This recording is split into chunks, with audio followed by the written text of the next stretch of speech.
I haven't seen you in a while, Jacques. Good to see you. Likewise, David. It's good to be back.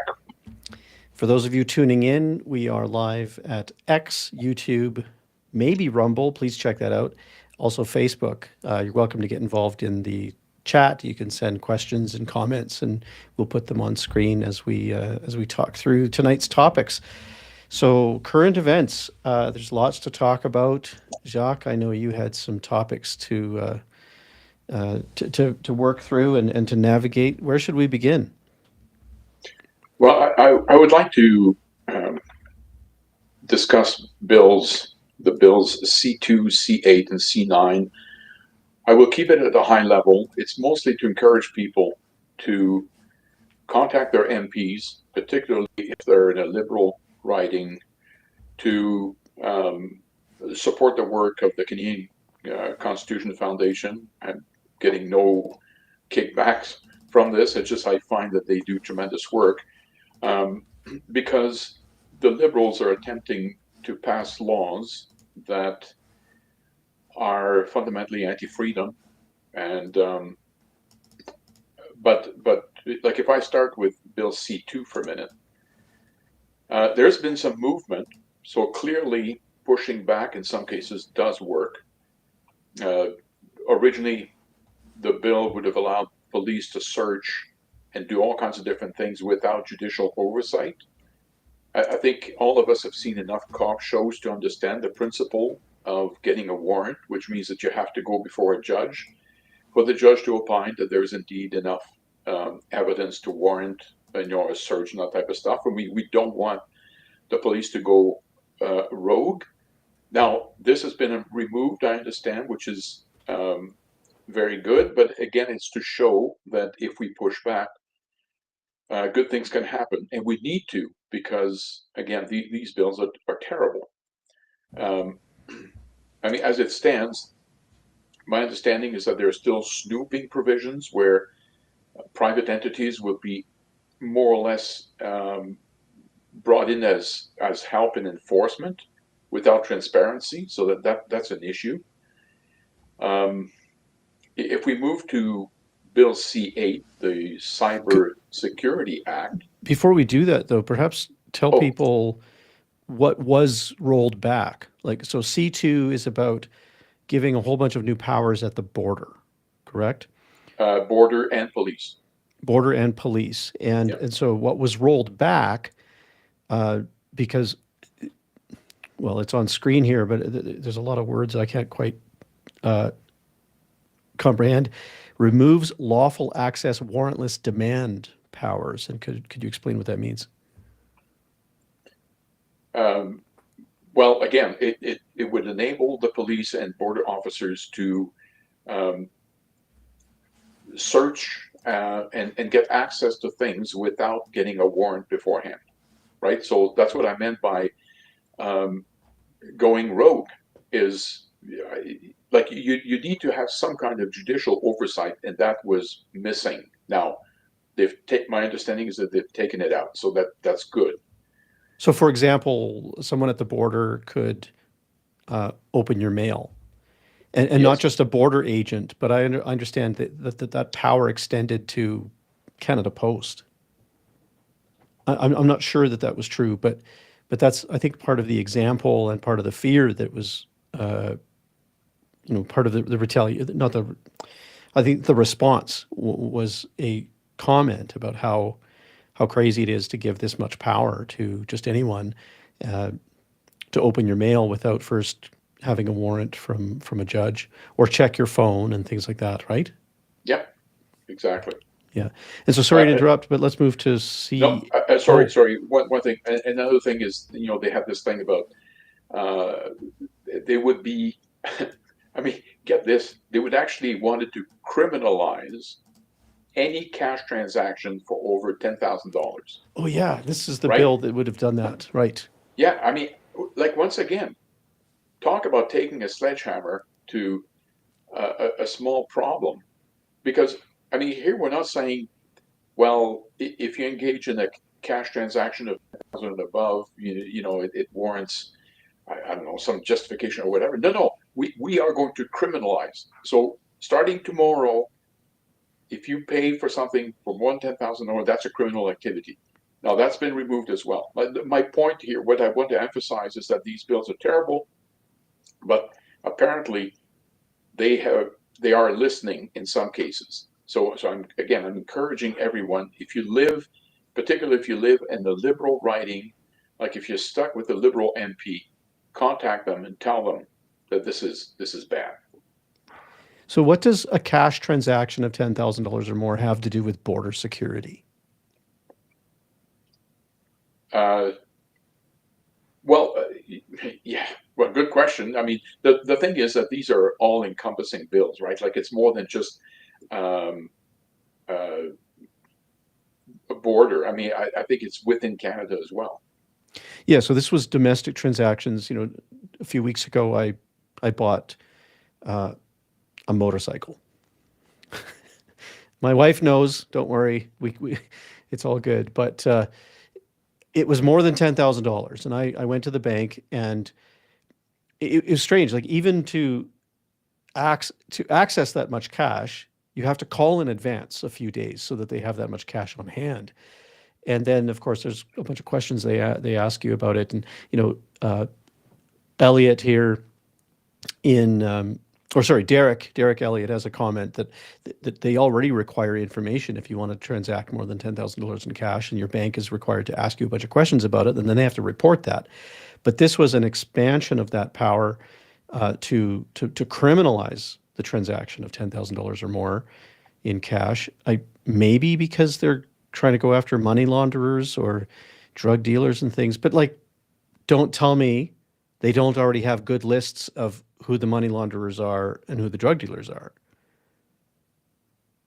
And they could get warrants for those and seize those assets accordingly. But anyway, I had one other question about Bill C2. Michael Geist made this point in his article on October 8th about it, because he said it's good that they've rolled back these powers, and you've said that it's good they've rolled back these powers, and you said they're listening. Clearly they're listening, and that's a good sign. His argument was, why did they put this in there in the first place? Clearly they want this. It's part of a long-term strategy, and they thought they could slip it in now in the context of a crisis.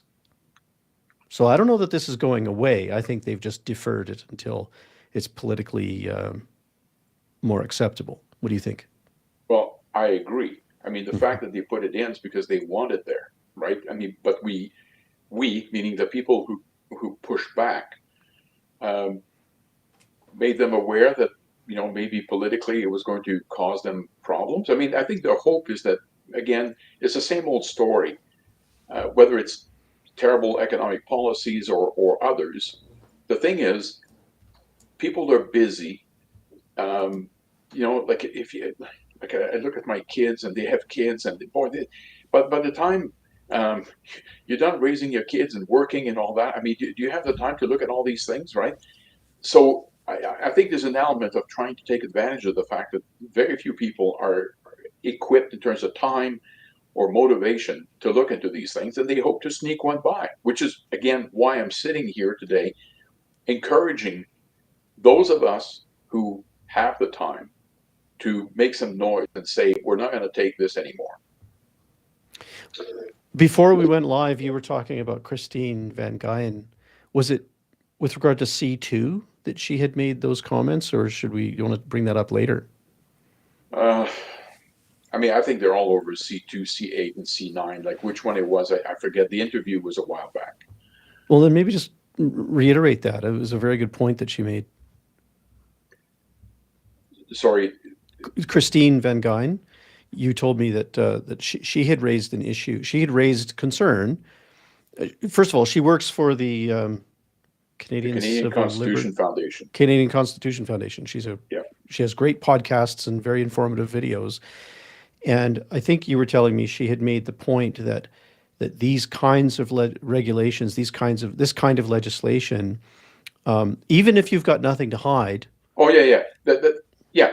So quite often, what you'll hear from people is to say, well, if you're not engaged in illegal activities, if you have nothing to hide, then you have nothing to fear.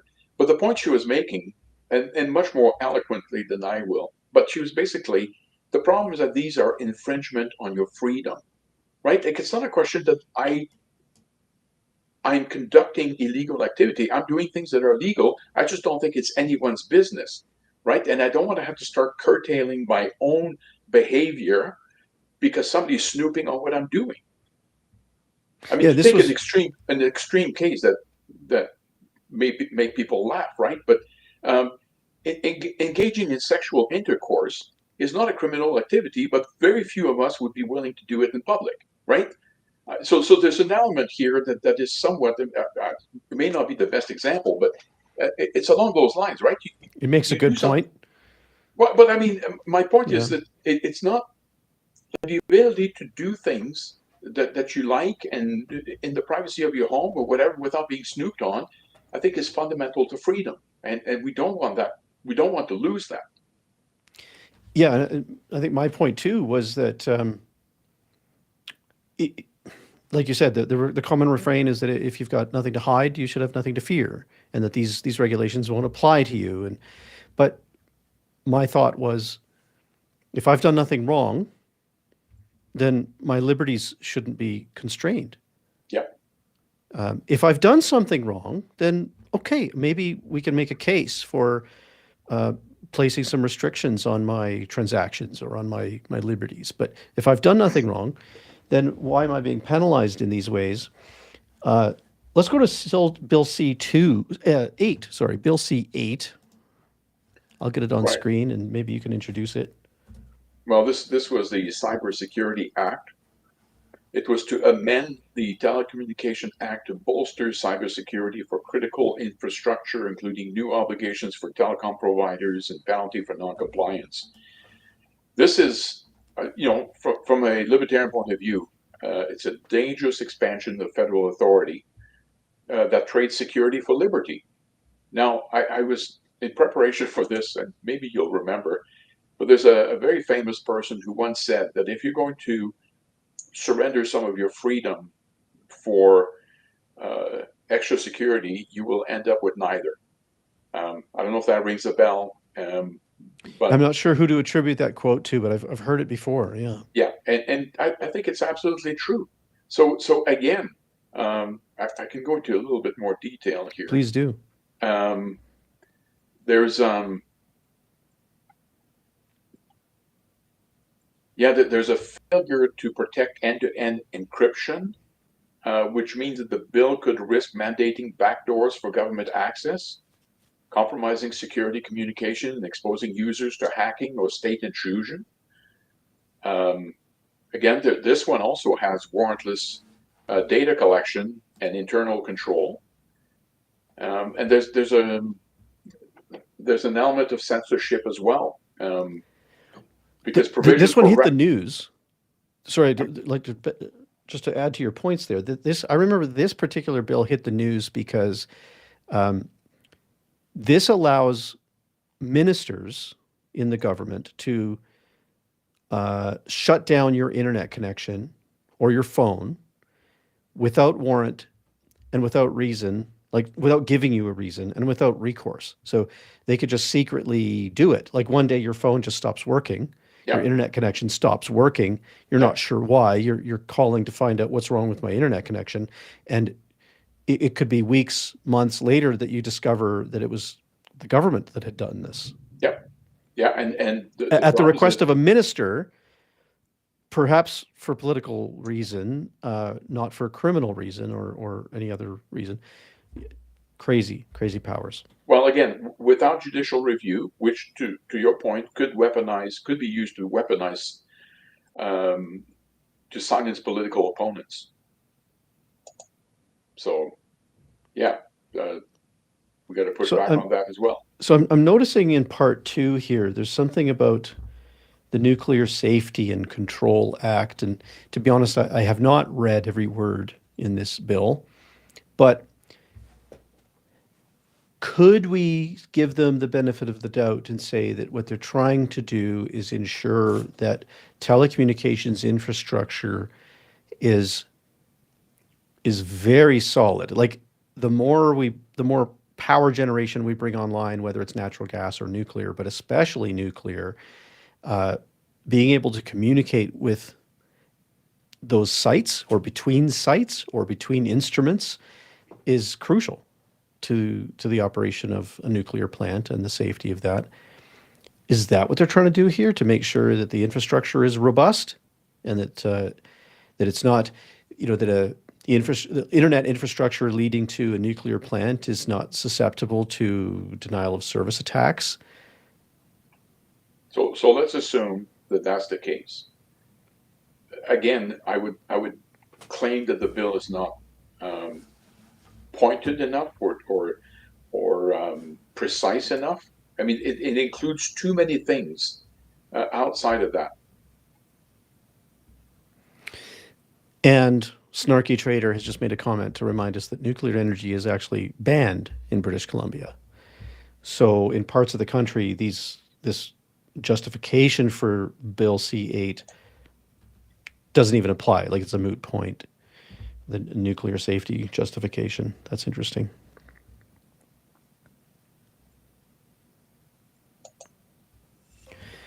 What more to say about Bill C8, Jacques?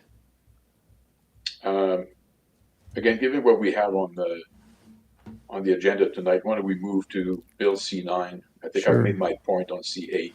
Yeah, I'll get that on screen. You go ahead and introduce it.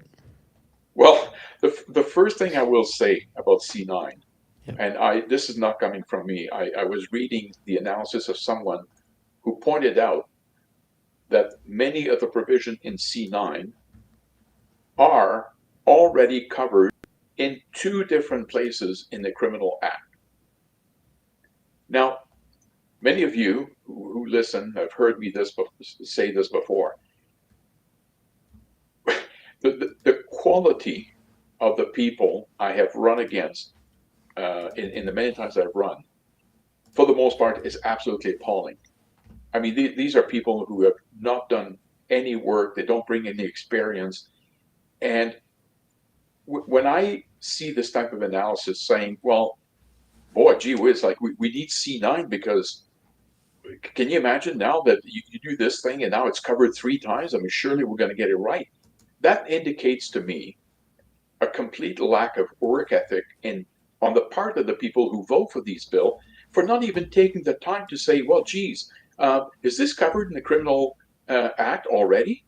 I mean, why are we duplicating things that are already there to provide um, this type of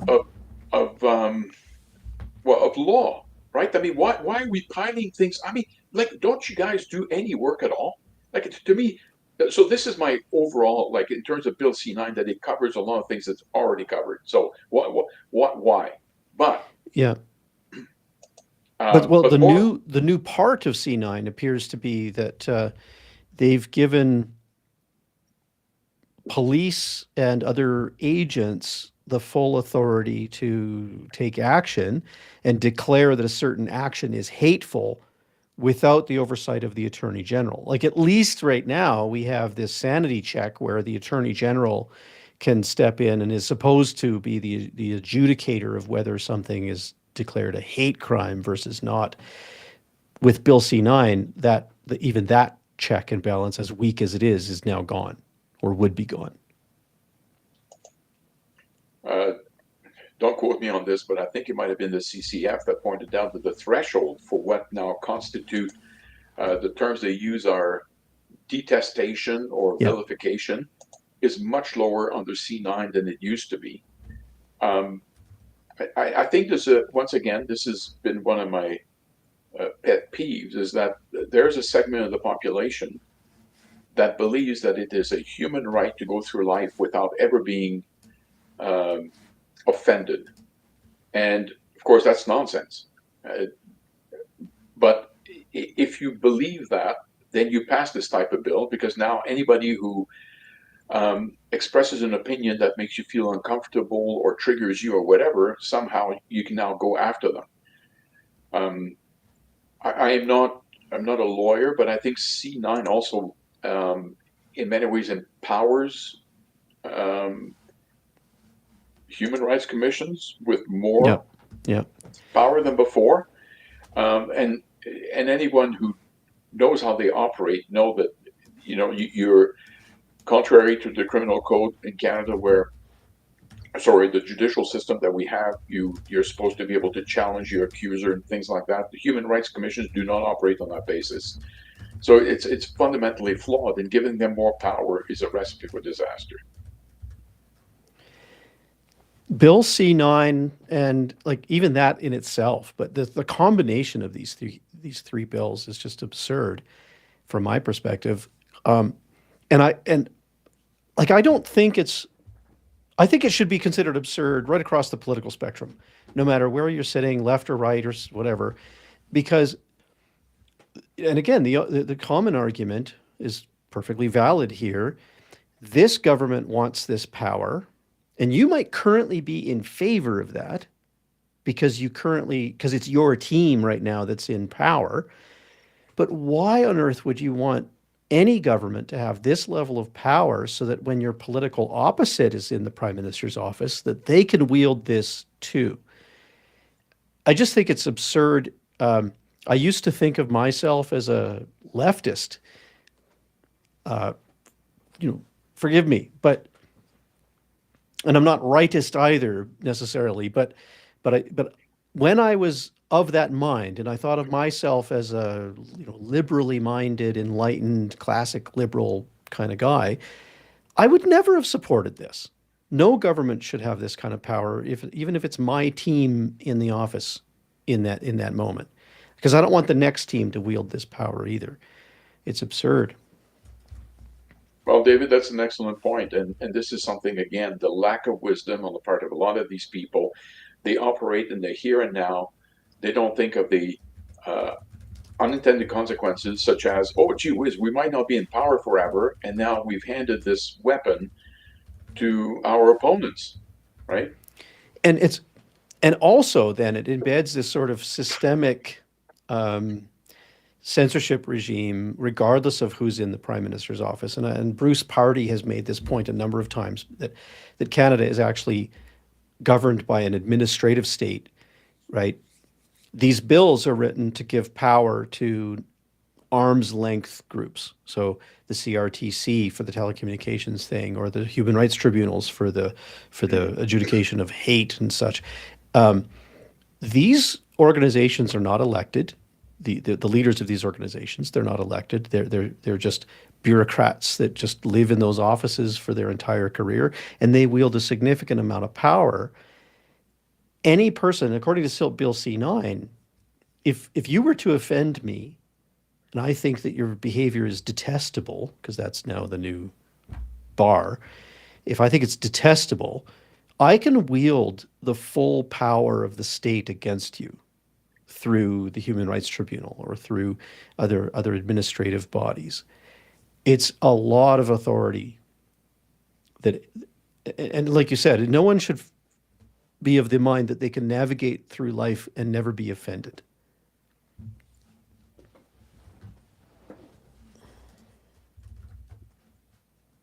All right. Um, Bill C9. Okay, let me back up here, and I want to pull some of the chat on screen here because and it wasn't specifically related to Bill C9. It was just a more general conversation about hate speech, and there was a chat going on in a channel that I participate in. There's a lot of libertarians in this channel, and we had this debate about uh, whether there should be any restrictions at all on speech. And I don't know that I've ever heard your opinion about this. Um, it's a common refrain that people would say, well, I'm in favor of free speech, but not incitement. That there's we can criminalize incitement to violence. Uh, I'm not sure, like I might be a kind of radical in that regard, and I would say that imminent threat imminent threat to your security or your person or your property, I think should be the line. And even saying something like, oh, I'm going to kill you. Like people say that all the time. You know, you hear that on the school playgrounds. You hear, like, I'm not sure that's criminal, but it's still, is it incitement? And what's your opinion about where the line should be? Well, I'll tell you that it's a work in progress because I Yeah. used to firmly believe that the one threshold was the direct incitement, right? Like, here's David's address. The guy's an SOB. You go and get him. Okay. Now, I think the vast majority of people would say, that's going too far. However, in light of what's going on, um, and maybe recognizing more and more the power of culture. So yeah, I think it's very important to understand that culture can make acts in one country, because the culture is different, uh, absolutely abhorrent to the people, and the same act in a different culture, because it's quite different, is perfectly fine, right?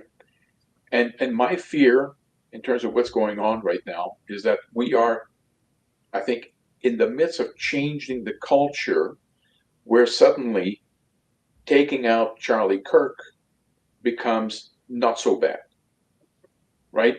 I, I, as I said, it's work in progress. I want to think about this because it's important, deeply. But as someone pointed out the other day, with the left, first they decide to cancel you, and now they've stepped it up to, because I I have resisted quite a bit in the past this idea of a slippery slope, but I think it's probably more common than I realized. And there's this incrementalism where, well, first we cancel people, and then we okay with violence, and then killing people is not so bad. And I think a contributor to this is a culture that, again, basically says, hey, it's not so bad to take out people who that you disagree with. Right now, I'm certainly toying with the idea of bringing the threshold down um, to general incitement to violence. For example, to me, um, might be the way to go. But as I said, Interesting. I'm still making my way through it. Because I think I'm going in the other direction, actually. And, in the past few years, couple of years here in Canada, of course, there's been a common and frequent protest in support of Hamas, for example, and whereas you're not hearing them say, "Let's go kill everyone in Israel," they're saying, "From the river to the sea." Those mean the same thing, but one of them is nicer language, right? So one combination of words is incitement to genocide, and obvious violence, and the other combination of words, which means the same thing, is just a euphemism, but not deemed as harmful or something, or as dangerous. But they do mean the same thing. In either case, I think they should be allowed to say it and be upfront about it, so long as they're not taking action. For me, maybe I'm going in the other direction where the action, like a violent action, is where the line should be, or imminent threat, maybe. And beyond that, I'm becoming of the mind that maybe anything, you say anything at all, even your example of doxing someone and saying, here's Jacques' address, and I want him, I want you to go get that SOB. Because we have laws against conspiring to commit murder already. That law exists, and that's not a speech law. It's a criminalization of the planning, let's say. I don't know. I'm all over the map on that. I'm sorry, but it's been on my mind lately because of these bills before our parliament that are trying to criminalize all kinds of quite normal speech. Like the statement of true facts is now criminal in Canada. If you say that I think we should I think we should admit that the ground penetrating radar at Kamloops did not discover graves. It only discovered anomalies, and further investigation is required before we jump to conclusions that there were clandestine burials there. In some parts of Canada, that statement will get you fired. In some parts of Canada, that statement is declared hate speech. And according to Bill C9, saying that out loud, having this on recording, actually, having this recording online, if Bill C9 passes, could become a criminal act. And the Libertarian Party of Canada might be required to take this video offline because the act of keeping it online is a breach of the legislation in Bill C9. Isn't that crazy? That this is retroactive, isn't it? That keeping a hateful post on Twitter longer than or past the resolution of, or the ascension of Bill C9 is also criminal.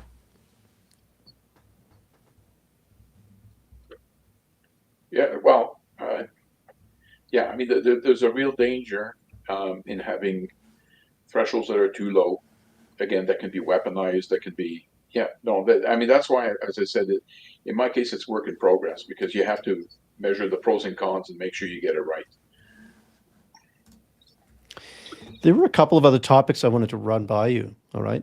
So I want to move to a topic of the land titles in British Columbia. This issue has, and I have an image on screen that I'm going to put on screen. This issue has reminded me that in Canada, we do not actually have in our Constitution or the Charter of Rights and Freedoms a guarantee of property rights. The guarantee to, the right to own property is not protected by our government. Yep. Now, I also wanted to put this image on screen to remind everyone listening that there were treaties agreed to, negotiated and signed in many parts of the country, and those treaties are on screen right now. But actually in British Columbia, when BC joined Confederation, no such treaties were in place. And this is why, like, I've grown kind of curious, and I know I need to learn a lot more about the judgment made in British Columbia in the court.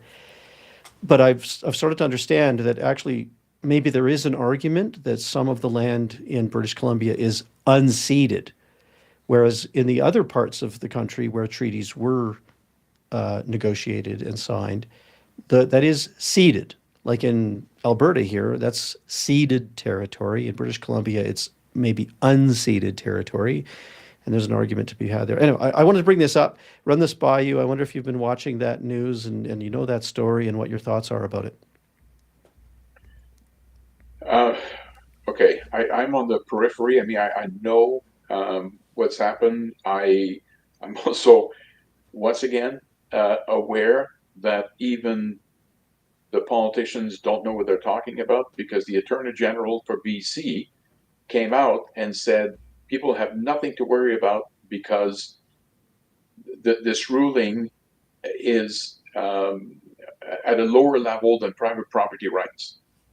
And then I saw Bruce Party, who's excellent, who actually knows his stuff, corrected her and said, you have no idea what you're talking about because the ruling actually specified that this was superseding private property rights, right? So you have someone in government who thinks, oh no, everything's fine, and doesn't know what she's talking about, right? So that's number one. I mean, again, it's the crazies are running the asylum, right? I mean, it's madness. Now, that's number one. The first thing I must admit that came to mind, though, is, and of course, someone could say, well, these economic considerations and the like do not supersede legal stuff, possibly.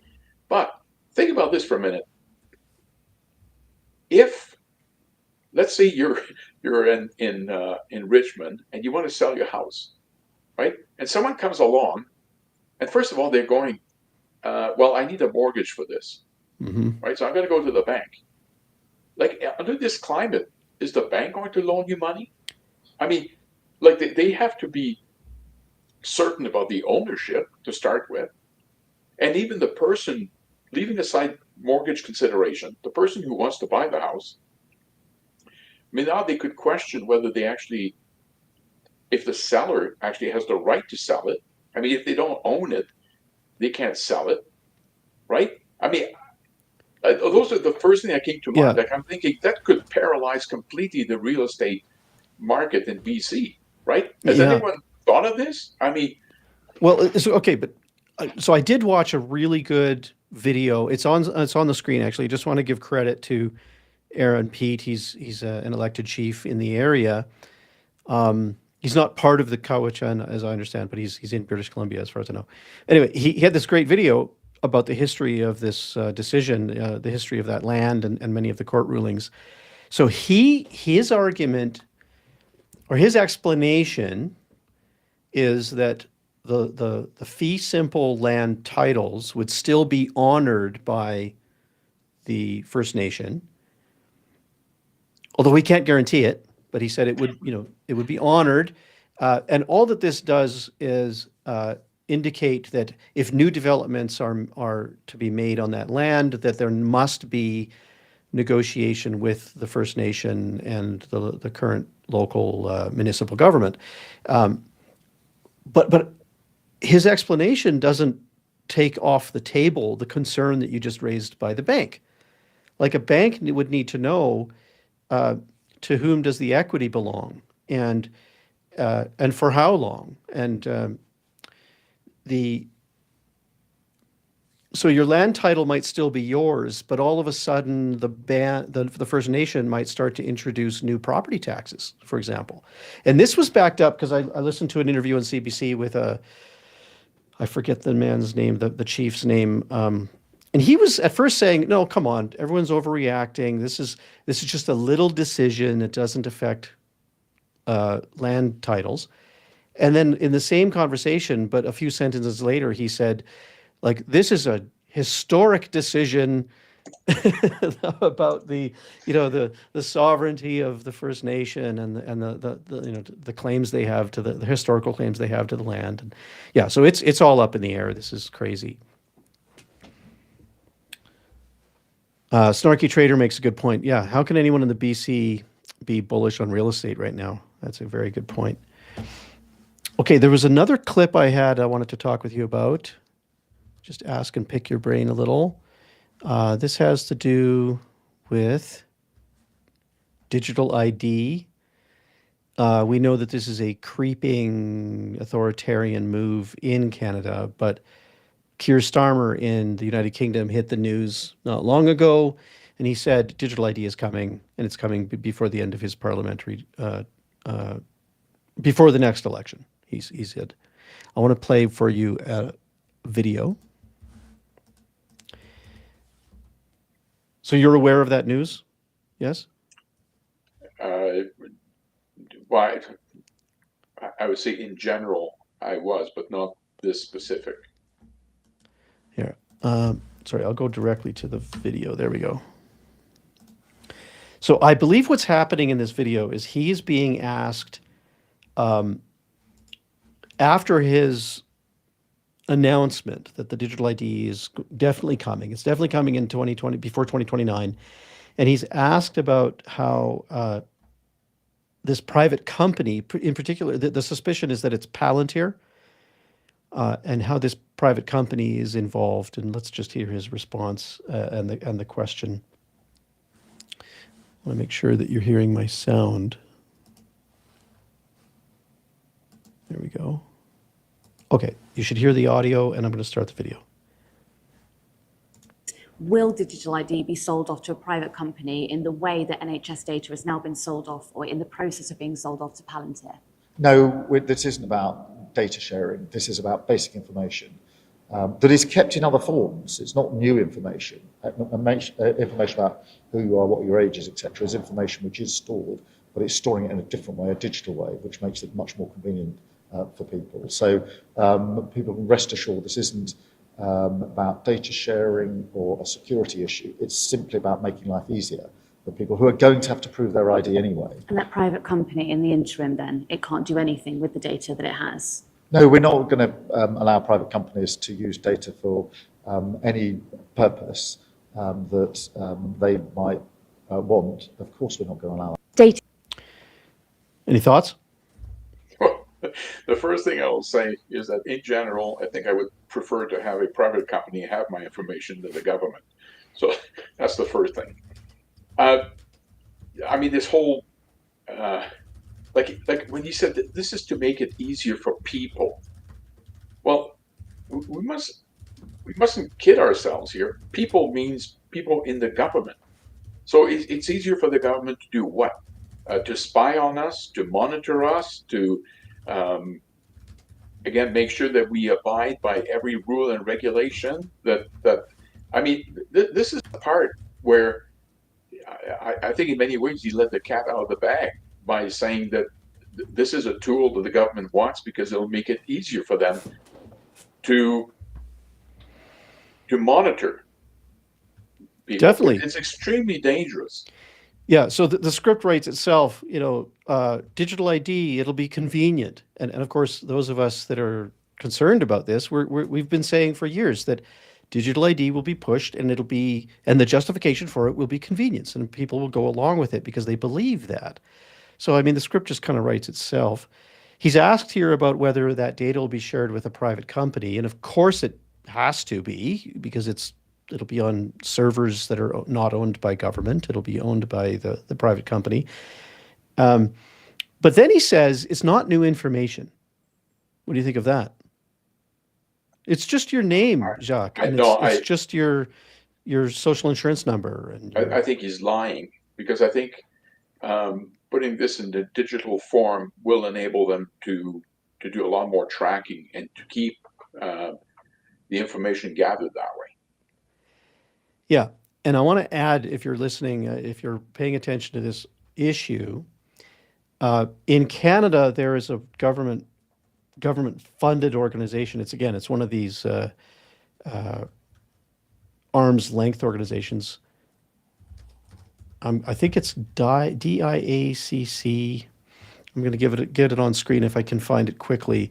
But DIACC, the Digital ID and Authentication Council of Canada, and I've perused their materials to understand the direction that this is going, and it is very clear that Canada is developing a digital ID that will facilitate communication between a private company and the government. Specifically when you're in a retail situation, or you're buying gas, or you're buying groceries or something, that your digital ID, when you're in the mall and you want to buy a shirt, you use your digital ID so that the private company can verify who you are, and then that digital ID is sent to the government of Canada so that they can confirm that there's a little digital handshake that occurs between this is the government of Canada does verify that this is David and that is his ID, and therefore, yes, retailer, you can continue the transaction with the t-shirt.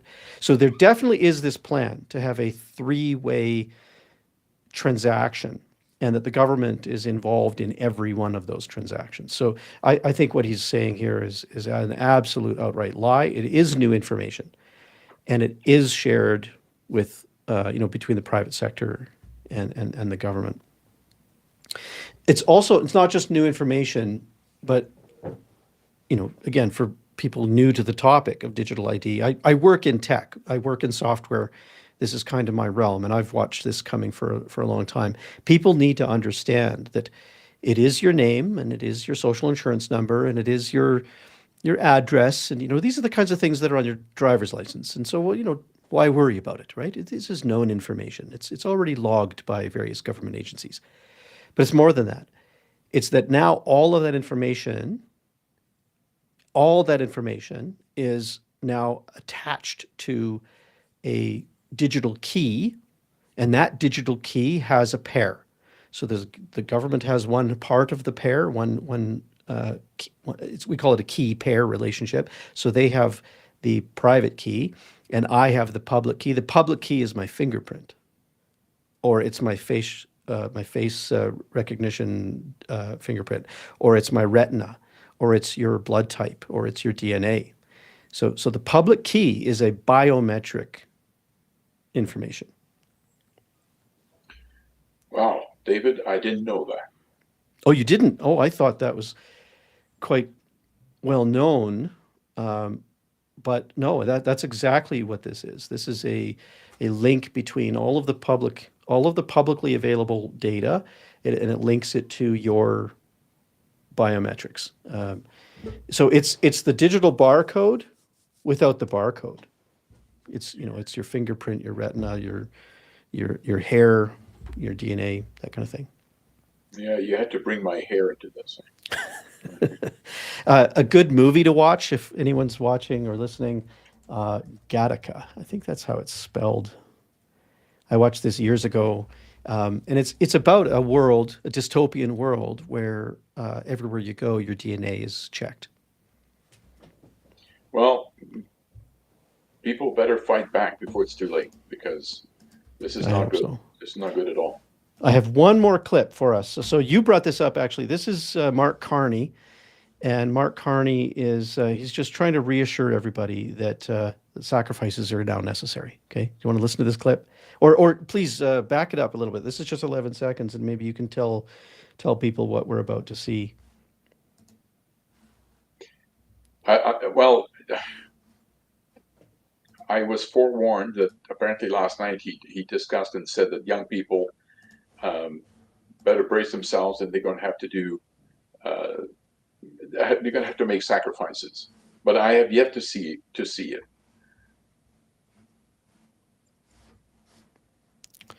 Okay, let's have a listen. So, Canada is under the socialist Carney regime. There will be sacrifices, and here's Mark Carney.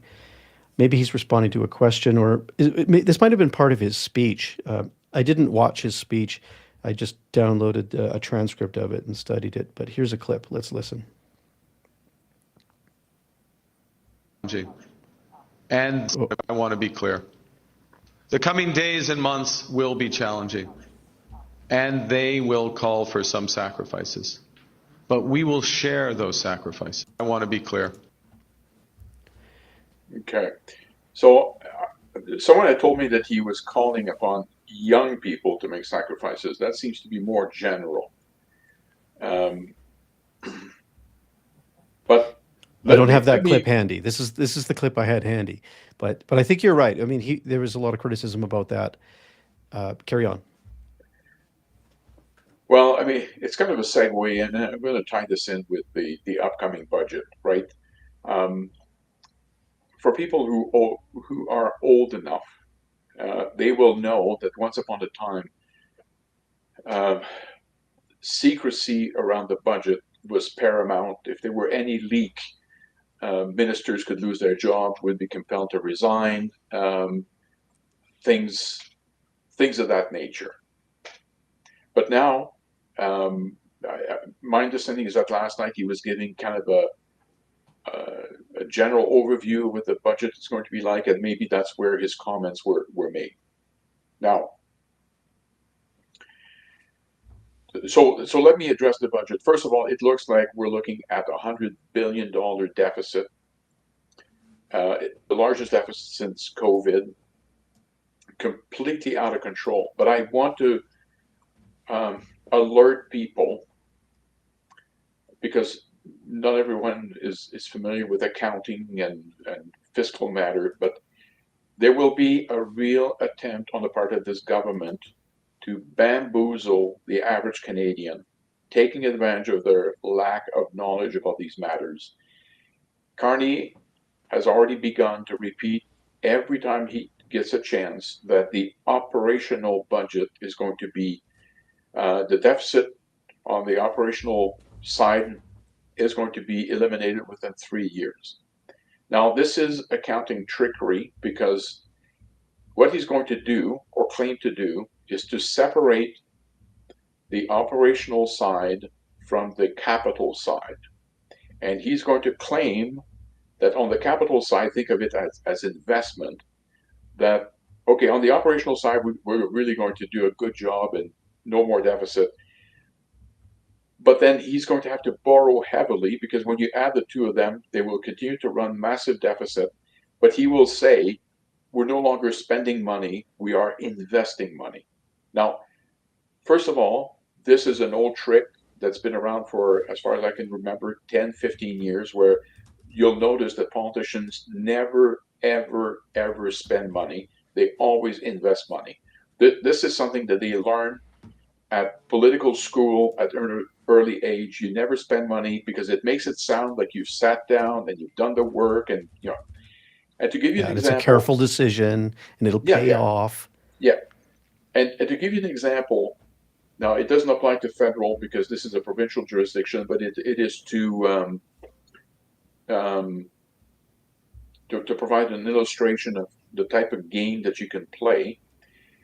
You could say, when we pay teachers' salary on education, that's an operational expenditure, but you could declare overnight that teachers' salary go to obviously teach young minds, and that's an investment, right? It's an investment in the lives of these people, and therefore this is no longer operational. It's been moved to the capital side of things. These games are extremely easy to do. They will be done repeatedly.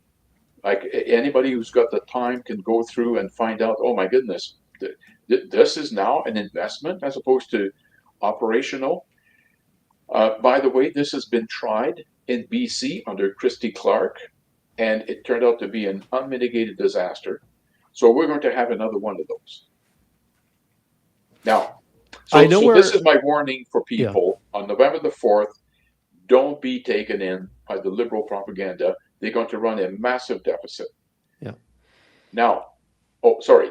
I'm just going to be trying to be funny on 2 points here. So one thing I was thinking as you're describing this distinction between the operational and capital, I wonder, could I do that in my family's finances and then just pay taxes on one portion of it? Like, can I You just pay bet. taxes Yeah, on I the think we should all try operational to do that. portion? Yeah, yeah. Yeah. So that was part of the joke. The other joke is I know exactly where this money will be invested. Notice the stock price since the election to present day. This is the stock price of Brookfield Corp. Oh, It has risen like 30% or 40% since election day. And Brookfield Asset Management stock, let's go have a look at that. Oh, 1 year. Yeah, so we can zoom right in and we can see basically since the election. Why would it have dipped at the election, I wonder? Well, because they were lacking confidence. He announced his prime ministership here, he announced his run. He was prime minister. The stock was jumping, and then the election came along, and there was some lack of confidence that maybe this Pierre Poilievre guy is going to take the throne, right. and then no, our guy won, and so our team is now like I just think that this. Of course, I'm joking, but there's a. Is it causation or correlation? Well, those are the topics I wanted to cover. Carry on, please, or if there's other topics, I'll get some things on screen. Okay, so now I do want to address his Sure. comment about making sacrifices, and let's assume he was talking about the entire population, but let's zoom in on young people. To ask young people, yeah, to make sacrifices when the vast majority have got to wait until they are 5 years away from getting their CPP to purchase their first home. yeah. Right? I mean, of course, it's hyperbole here, but I mean, No, that's not hyperbole. I mean, well, okay, the stats show that there's an absolutely frighteningly low percentage of young Canadians that will own a home in their lifetime. Right. So they can't buy a home. Inflation, which I'm convinced is understated by the government's department, is eating away at their income. The economy is not doing well, so a lot of people are either unemployed or sub-employed, meaning that they have to take jobs that are below maybe their degrees or things of that nature. Below their potential, yeah. Yeah, Below their ambition, even. yeah, exactly. And to have the gall to come out and say, "Well, gee whiz, you haven't taken it in the teeth enough. Yeah. You're going to have to make more sacrifices." What does he mean that we're going to make these sacrifices with you? Is that what he said? He said we're going to share these sacrifices. What does that even mean? Well, Are the I'm waiting MPs for going to the- take a pay cut? Yeah, I'm waiting for MPs the are gonna- announcement that the MP salaries are going to be cut and things of that nature. Like, I just don't know if he's genius or an absolute moron. Well, Right? I Like think, that statement, his voters must have loved that part. Right? We're all in it together. Oh, there's going to be sacrifices on all sides here. Like, what does that even mean? but by the way, his supporters. I saw Dan McTeague. He refers to his supporters, like the elbow up crowd. Yeah, he Yeah. calls them the elbozos. The Elbozos. Yeah, absolutely true. It's a clear lack of empathy. We've seen this movie before, right? I mean, during COVID, a lot of these liberals, like they label them the laptop crowd that could work from the cottage, right? Yeah. Not really impacted with no, like, empathy is the ability to put yourself into somebody else's shoes. And I Yeah. saw no example whatsoever of empathy on the part of Trudeau or any of his people. Like, like at first, I think it was for virtue signaling. They were, like the blue collar guys and the truckers, and wow, boy, these guys are heroes or whatever. And they turned on them in no time at all. The minute that they start to Yeah. push back a little bit, it's Yeah. no. Again, this lack of empathy that we're going to ask young people to make more sacrifices is to be so out of touch. I'm surprised that. I should see what the Conservatives are going to do with this, because I think there's a lot of political mileage that you can get out of a statement like this. I mean, you can make him look like he's totally uncaring. Yeah, and I believe he is totally uncaring. And by the way, right, one final comment. This guy, who loves to pretend that he's a great economist or whatever, he is a Keynesian through and through. He's a central planner through and through. And both of these, I keep saying this, have been disproven by economic history so many times that, to quote Thomas Sowell, only an intellectual would dare defend them. But he's going to, like, he thinks that, you said, we are going to invest more than any government has ever invested, but he thinks it's going to pay off. It is not going to pay off. I stand here right now to tell you that the outcome is going to be the same disaster that we see every time that the central planning and massive deficit spending have been introduced. Mark your doesn't calendars, work, folks. and it's Mark never your worked. calendars. You heard it here first. Yeah, it's not going to work. I'm curious to know whether the folks in Venezuela felt as we do, and at what point did they feel as we do? Cyprus, Zimbabwe, at what point did they think that everything's still pretty good? Some people have investments, and the inflation isn't impacting me just yet. I know that unemployment is higher than normal, but we're not quite. And then all of a sudden, cliff, right? At what point is Canada? How close are we to that level of harm to our economy and families across the country? I just don't know. Right? The Keynesian would say, "Well, it's infinite. We'll never reach that point." But at some point, Cyprus, Zimbabwe, El Salvador, Venezuela, they all collapsed for this very, based along this very pattern. So I David, just hope that we catch it, that somebody catches us as a country before it gets to that point. David, when I was a young man, I got a chance. This was before the wall came down. Yeah. I got a chance to go to Berlin, Mm. mostly West Berlin, but I did spend an afternoon in East Berlin. Mm. That experience is seared in my mind, and I wish I could share it with everyone because I saw with my very own eyes the absolute chasm between an area that is mostly free market and one that was zero free market. Yeah. The chasm between the two was astonishing. And Nobody was trying to climb that wall from the West. no, and I want to emphasize, right, because sometimes people will talk about, well, you're comparing apples with oranges because the culture is different, blah blah blah. Not so in this case. These were German people, same culture, same people, same past, and all that, right? And I was there in the summer of 1983, so well, not even 40 years after the end of and already the gap between the two Berlins was absolutely enormous.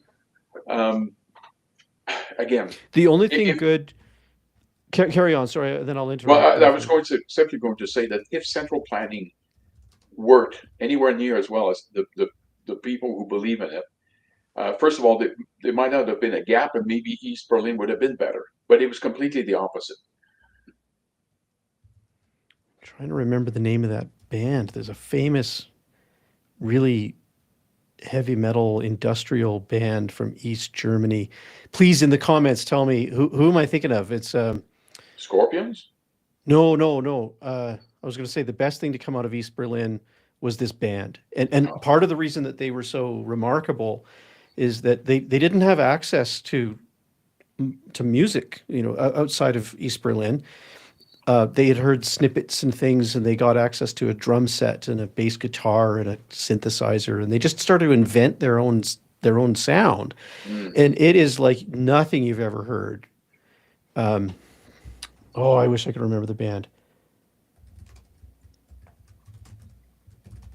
Because some of the people in the comments might remember who I'm talking about. Well, let's leave it at that because my brain isn't, my memory isn't serving me well at the moment. 3 a.m. I'm going to wake up and the answer will be in my memory, and then I'll tell everybody about it in our next podcast.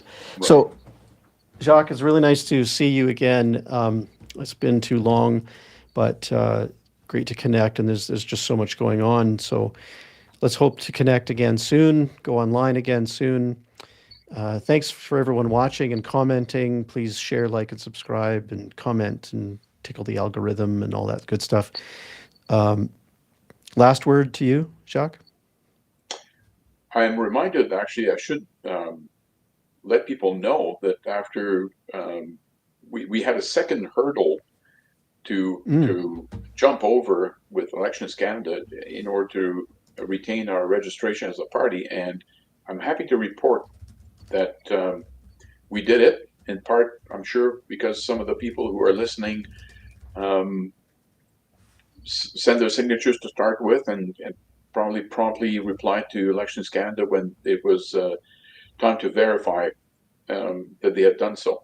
So thank you for those people, and good news is the party is going to be around for at least another 3 years. Yeah, that was quite the hurdle, and a lot of people did a lot of work to make sure that happened. And I've just reminded of the name of the band. The band is Rammstein. Okay. So everyone, go check out some Rammstein. Enjoy the music. The best thing to come out of East Berlin. And with that, I'll say good night. Good to see you, Jacques. Right. Good night. Yeah, same here.